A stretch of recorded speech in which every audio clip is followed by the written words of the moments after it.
ಬಂಗ್ಲೆಗುಡ್ಡ ಕಾಡು ಈಗ ಮತ್ತೆ ಸಂಚಲನಕ್ಕೆ ಕಾರಣ ಆಗಿದೆ. ಬಂಗ್ಲೆಗುಡ್ಡ ಕಾಡಿನಿಂದ ಬುರುಡೆ ರಹಸ್ಯಗಳ ಮಹಜರು ಕಾರ್ಯ ಏನು ನಿರಂತರವಾಗಿ ನಡೆದಿತ್ತು.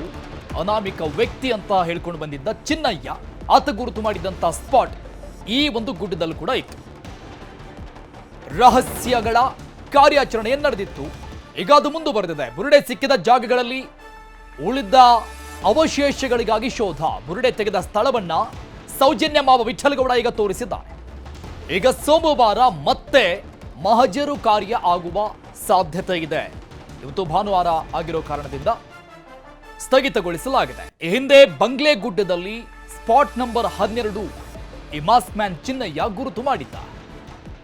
ಅದೇನು ಸಿಕ್ಕಿರಲಿಲ್ಲ. ಅದೇ ಬಂಗ್ಲೆಗುಡ್ಡದಲ್ಲಿ ಸೌಜನ್ಯ ಮಾವ ವಿಠಲಗೌಡ ತೋರಿಸಿದಂತಹ ಜಾಗದಲ್ಲಿ ಬುರುಡೆ ಸಿಕ್ಕಿದೆ. ಬುರುಡೆ ತೆಗೆದುಕೊಂಡು ಬಂದಿರುವಂತಹ ಜಾಗವನ್ನು ತೋರಿಸಲಾಗಿದೆ. ಉಳಿದಂತಹ ಅವಶೇಷಗಳಿಗಾಗಿ ಹುಡುಕಾಟ ಮುಂದುವರಿತಾ ಇದೆ. ಈ ಬಗ್ಗೆ ನಮ್ಮ ಪ್ರತಿನಿಧಿ ಕಿಶನ್ ಶೆಟ್ಟಿ ಇಲ್ಲಿನ ಪ್ರತ್ಯಕ್ಷ ವರದಿ ಕೊಟ್ಟಿದ್ದಾರೆ.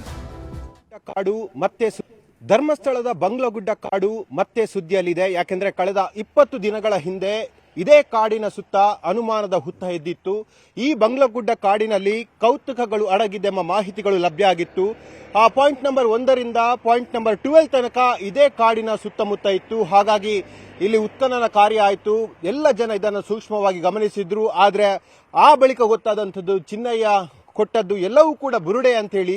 ಆದ್ರೆ ಇದೀಗ ಮತ್ತೆ ಬಂಗ್ಲಗುಡ್ಡ ಕಾಡು ಸುದ್ದಿಯಲ್ಲಿದೆ. ಯಾಕೆಂದ್ರೆ ನಿನ್ನೆ ಸೌಜನ್ಯ ಅವರ ಮಾವ, ಸೌಜನ್ಯ ಪರ ಹೋರಾಟಗಾರ ಅಂತ ಗುರುತಿಸಿಕೊಂಡಿರುವಂತಹ ವಿಠಲ್ ಗೌಡರನ್ನ ಇದೇ ಕಾಡಿನಲ್ಲಿ ಮಹಜರು ಪ್ರಕ್ರಿಯೆಯನ್ನ ಮಾಡಲಾಯಿತು. ಯಾಕೆಂದ್ರೆ ಆರಂಭದ ದಿನದಲ್ಲಿ ಚಿನ್ನಯ್ಯ ತಂದ ಬುರುಡೆ ಅದು ಎಲ್ಲಿದ್ದು ಅನ್ನೋದು ಬಹಳಷ್ಟು ಪ್ರಶ್ನಾರ್ಥಕ ಚಿಹ್ನೆಯಾಗಿ ಉಳಿದಿತ್ತು. ಹಲವು ಮಂದಿ ಹಲವು ವ್ಯಾಖ್ಯಾನಗಳನ್ನ ಮಾಡಿದ್ರು. ಹಲವು ಊಹಾಪೋಹಗಳು ಸೃಷ್ಟಿಯಾಗಿತ್ತು. ಕೆಲವರು ಇದನ್ನ ಲ್ಯಾಬ್ ಇಂದ ತಂದದ್ದು ಅಂತ ಹೇಳಿದ್ರೆ, ಮತ್ತೆ ಕೆಲವರು ಇದು ಮಹೇಶ್ ಶೆಟ್ಟಿ ತಿಮರೋಡಿ ಅವರ ಮನೆಯಿಂದ ತಂದಿದ್ದು ಅಂತ ಹೇಳಿದ್ರು. ಆದ್ರೆ SIT ಮಾತ್ರ ಇದರ ನಿಖರವಾದ ಉತ್ತರವನ್ನ ಹುಡುಕ್ತಾ ಹೋದಂತಹ ಸಂದರ್ಭದಲ್ಲಿ ಚಿನ್ನಯ್ಯ ಇದೇ ಬಂಗ್ಲಗುಡ್ಡ ಕಾಡಿನಿಂದ ಬುರುಡೆಯನ್ನ ತಂದಿದ್ದು ಎಂಬ ಮಾಹಿತಿ ಈಗ ಹೊರಗೆ ಬಂದಂತದ್ದು. ಚಿನ್ನಯ್ಯನ ಜೊತೆಗೆ ವಿಠಲ್ ಗೌಡ ಜೊತೆಗೆ ಅವರ ಆಪ್ತ ಸಂಬಂಧಿ ಪ್ರದೀಪ್ ಗೌಡ ಎಂಬಾತ ಕೂಡ ಇದ್ರು ಅನ್ನೋದು ಸದ್ಯಕ್ಕೆ ಮಾಹಿತಿಗಳು ಬಯಲಾಗ್ತಾ ಇದೆ.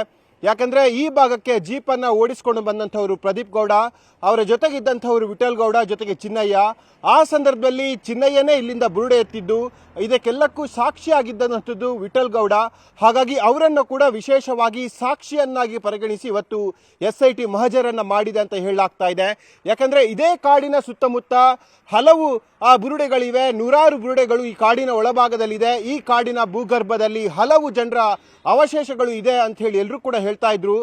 ಚಿನ್ನಯ್ಯ ಇದೇ ಕಾಡಿನ ಸುತ್ತಮುತ್ತ ಪಾಯಿಂಟ್ ನಂಬರ್ 12 ತನಕ ತೋರಿಸಿದ್ದ.